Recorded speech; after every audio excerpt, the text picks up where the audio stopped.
Hey there everybody, James Blain here from PAX Training. Wanted to take a quick moment to answer a question we get a lot from the motor coach industry, and that's what's included in your motor coach training. Now, I promise I'm going to spare you because we could be here quite a while, but when we built our motor coach curriculum, we looked at a couple things. One, what is the most important thing to a motor coach operator?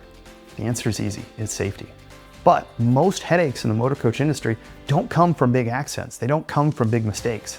They come from the little things. Hitting parked vehicles, forgetting the size of the vehicle, not being aware of what's going on around you and spatial awareness.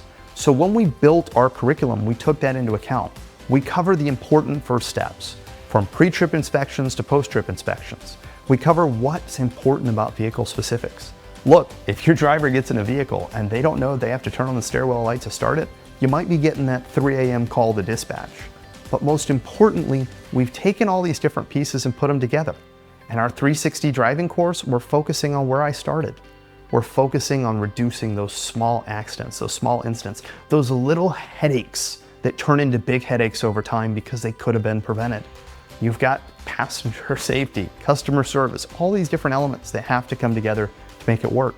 So we have a customer service course. We have an ADA procedures course, how to operate the lift, how to make sure that when someone shows up and they need accommodations and your driver didn't know about it ahead of time, they're ready to handle it and make sure it's a silky smooth experience. All of these pieces come together. Plus, there might be a crappy course in there on how to deal with the lavatory. But of course, that's part of the business. So hopefully that gives you a little bit of insight. One of the other neat things that we have is through our partnership with ABC companies, we actually have Van Hool specific training as well. So in addition to everything you'd be getting from us, you have information straight from the manufacturer on exactly how to operate that vehicle. Hopefully that helps clear things up. We'd love to hear from you. Please feel free to schedule a time with someone on our team if you'd like to learn more.